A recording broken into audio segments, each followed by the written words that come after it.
Hello everyone, welcome to Samarth Technical Research and Innovations Private Limited. आज चाहिँ म advance mapping and analytics platform भन्ने एउटा web application लिएर आइसकेको छु।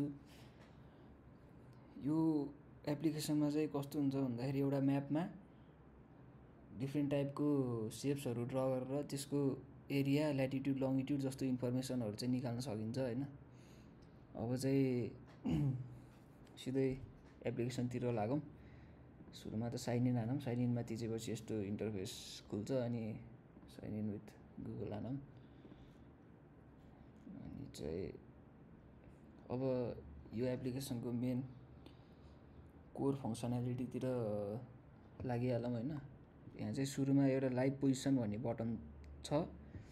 त्यसमा थिच्दियो भने चाहिँ म अहिले जहाँ छु त्यो पोजिसनलाई पोइन्ट गरिदिन्छ यो मार्करले हैन।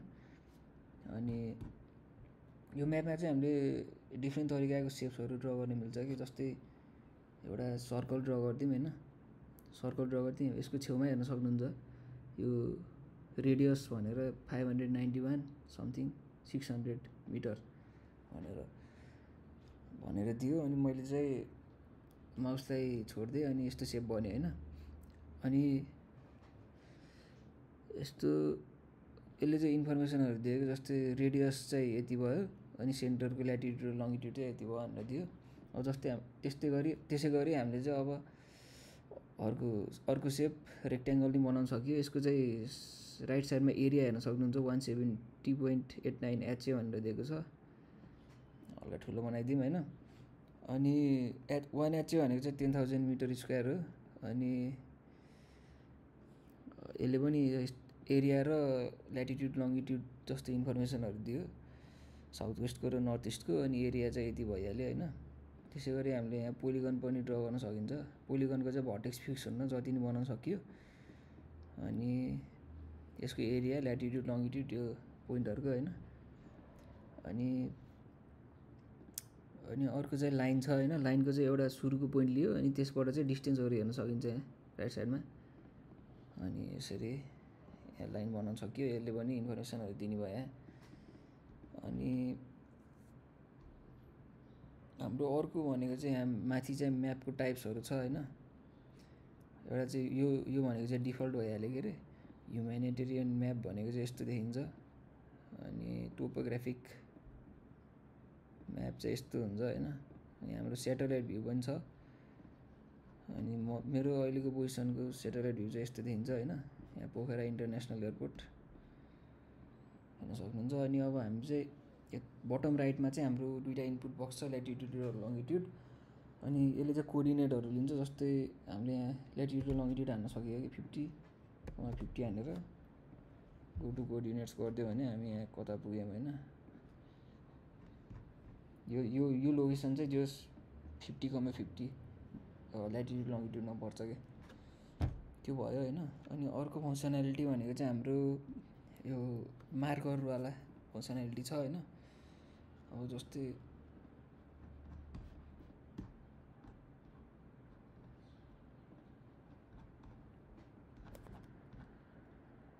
हामीले यो मन्दिरलाई चाहिँ यो टेम्पललाई चाहिँ पोइन्ट गर्नु पर्यो अरे हैन म्यापमा। अनि शिव टेम्पल भनेर यसरी पोइन्ट गरिदियो भने चाहिँ यहाँ एउटा टेम्पलको आइकन आउँछ, शिव टेम्पल भनेर। टाइप टेम्पल, ल्याटिट्युड, लङ्गिट्युड जस्तो इन्फर्मेसनहरू दियो। अनि त्यसै गरी अब हामीले यहाँ हस्पिटल, टेम्पल, स्कुल, मल, पार्क अनि अदर्स भनेर छुट्टै आइकनहरूको लागि चाहिँ यहाँ यस्तो फङ्सनालिटी छ हैन। अब एउटा अझै पोइन्ट गरिदिउँ।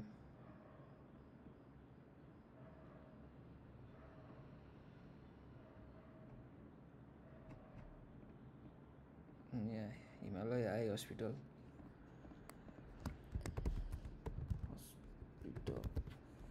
भनेर यसरी पोइन्ट गरिदियो भने eye hospital, type hospital, latitude, longitude जस्तो इन्फर्मेसनहरू चाहिँ आयो हैन। अनि यो भइहाल्यो के अरे। अब यो मैले काम गरिरहेको एकाउन्ट भनेको चाहिँ एडमिन एकाउन्ट हो। अब यो एप्लिकेसनमा चाहिँ 3टा रोल छ कि, एउटा एडमिन, एडिटर र भ्युवर। एडमिनले बनाएको सेपहरू चाहिँ सबैले देख्छ, अर्को एडमिनले पनि देख्छ, एडिटरले पनि देख्छ, भ्युवरले पनि देख्छ होइन आफ्नो म्यापमा। अनि एडिटरले चाहिँ छुट्टै आफैले बनाउन सक्यो कि आफ्नै सेपहरू बनाउन सक्यो, तर त्यसैले मात्रै देख्छ, त्यो कसैले पनि देख्दैन, त्यो एकाउन्टबाट मात्रै हेर्न मिल्छ। भ्युवरले त एडमिनले बनाएको सेपहरू हेरेर इन्फर्मेसन लिने मात्रै हो कि। अब जस्तै अब हामीले अर्को वेब ब्राउजर खोलौँ होइन, अनि यहाँ चाहिँ यहाँ गएर साइन इन विथ गुगल हान्यो भने सुरुमा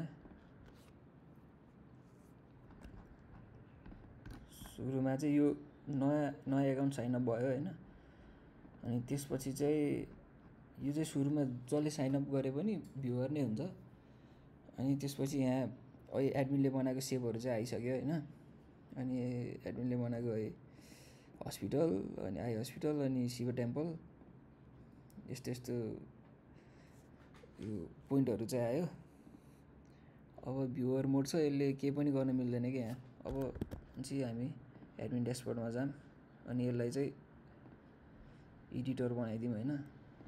यहाँ गएर यसरी एडिटर बनाउन सकिन्छ। अहिले चाहिँ यहाँ एडिट कन्ट्रोल छैन, एडिटर बनाइदिइसकेपछि चाहिँ यहाँ एडिट कन्ट्रोल आउँछ, हेर्न सक्नुहुन्छ होइन। यहाँ एडिट कन्ट्रोल आइसक्यो। अब यसले बनाएको, यसले चाहिँ छुट्टै बनाउँछ पोइन्टहरू होइन।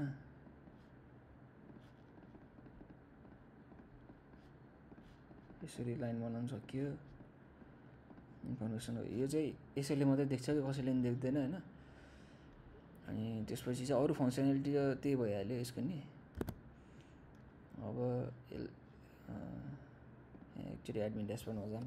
टोटल युजर चाहिँ एउटा भयो, त्यो एडिटर युजर एडमिनलाई नभनिकन गयो। अनि टोटल एसभिजी भनेको चाहिँ अहिलेको आइकनको। अनि यो चाहिँ एडिटर र एडमिनले बनाएको सबैको सेप डिस्ट्रिब्युसन आउँछ यसमा चाहिँ। अनि एडिटर एउटा भयो, भ्युवर चाहिँ 0 एउटा भयो। अनि यहाँबाट चाहिँ एसभिजी अपलोड गर्न मिल्छ। जस्तै एउटा एसभिजी अपलोड गरिदिइहालौँ।